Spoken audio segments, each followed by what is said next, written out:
100 में 60 हमारा है, 40 में बंटवारा है और बंटवारे में भी हमारा।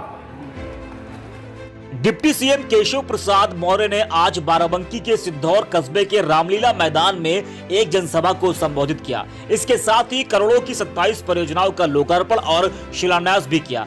जनसभा के दौरान केशव प्रसाद मौर्य ने कहा कि आज जैतपुर विधानसभा में कई परियोजनाओं का लोकार्पण और शिलान्यास किया गया है। आज जनता भाजपा सरकार की तुलना पहले की बाकी की सरकारों से कर सकती है। उन्होंने जनता से अपील करते हुए कहा कि इस बार के विधानसभा चुनाव में बाराबंकी की 6 सीटें जिताकर सिक्सर लगाने का काम करिए। केशव प्रसाद मौर्य ने कहा कि देश के प्रधानमंत्री नरेंद्र मोदी गरीब की जनता के लिए काम कर रहे हैं। नरेंद्र मोदी आज देश के ही नहीं विश्व के सबसे बड़े नेता हैं। जिनके पास नाम से जमीन है उनको माननीय प्रधानमंत्री जी सीधे दिल्ली से भेजते हैं, ध्यान रखना। और जब सपा बसपा कांग्रेस की बैसाखी वाली सरकार केंद्र में थी तो अगर वहां से 1,100 रुपया भेजते थे तो जिसको मिलना होता तो उसे केवल 15 रुपया मिलता था। 85 रुपया ये सपा बसपा कांग्रेस के दलाल खा जाते थे, आपका हक खाते थे। आज मोदी जी ने इनकी दुकान बंद कर दी, ये बड़े नाराज है। कौन नाराज है? सपा बसपा कांग्रेस के दलाल नाराज हैं, उनके नेता नाराज हैं, उनके गुंडे माफिया नाराज हैं। वो कह रहे हैं कि देश में भ्रष्टाचार करने पर रोक लगा दी गई तो अब हमारी बिल्डिंग कैसे बनेगी।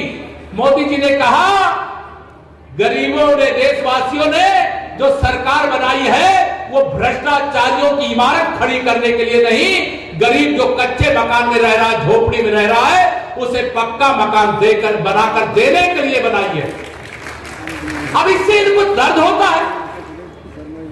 जिन किसानों के खाते में 1.5 लाख करोड़ रुपया चला गया, अगर कांग्रेस की सपा बसपा वालों की सरकार होती तो आपको 1.5 लाख करोड़ देश भर के किसानों को नहीं मिलता, उसमें से 22,500 करोड़ आपको मिलता और 1,22,500 करोड़ कितना पैसा होता है? पूरा पंडाल में नोटों की गड्डी लगा दो तो भी ये पंडाल छोटा पड़ जाए।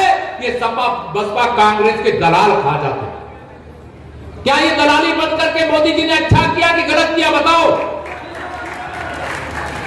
अब ये सब नाराज हैं। आज श्री अखिलेश यादव जी जो 2017 में यूपी के मुख्यमंत्री, 2017 तक यूपी, 2017 में कि हम 300 से ज्यादा सीटें जीतने जा रहे हैं। 2019 में तो ये प्रधानमंत्री पद की ये बुआ भतीजे दोनों शपथ लेने की तैयारी करने लगे थे कि हम मोदी जी को हरा देंगे। अरे कभी शासन में रह करके उन गरीबों के लिए काम किया होता तो गरीब तुम्हें जरूर वोट देता, पिछड़ा जरूर वोट देता, दलित जरूर वोट देता, अगड़ा जरूर वोट देता, नौजवान देता, किसान देता, मजदूर देता। लेकिन जब सत्ता में आते हो सब भूल जाते हो। तो जनता ने बताया सपा बसपा गठबंधन कर ले, लोक दल उसमें शामिल हो जाए, कांग्रेस उसमें शामिल हो जाए, लेकिन मोदी जी को देश की जनता, प्रदेश की जनता जिताने का ठान चुकी थी। और सपा बसपा के गठबंधन के बाद भी आप उपेंद्र रावत जी यहां से आप ही ने जिता के भेजा है ना, आपने भेजा है कि नहीं भेजा? सपा बसपा के गठबंधन के बाद भी, और मैं आज यहां पर पूरे विश्वास से कह सकता हूं, नारा मेरा रहता है, मैं 300 से ज्यादा सीटें क्यों कहता हूं कि भारतीय जनता पार्टी के सर्वोच्च नेता माननीय नरेंद्र मोदी जी हैं। विश्व की सबसे बड़ी पार्टी भारतीय जनता पार्टी है और जनता की सेवा हम ईमानदारी से कर रहे हैं, डबल इंजन की सरकार के माध्यम से कर रहे हैं। जो गरीब का हक है उस तक ईमानदारी के साथ पहुंचा रहे हैं। इसलिए 2022 में भी 100 में 60% वोट, मैं ये नारा लगाया 100 में 60 हमारा है, 40 में बंटवारा है और बंटवारे में भी हमारा।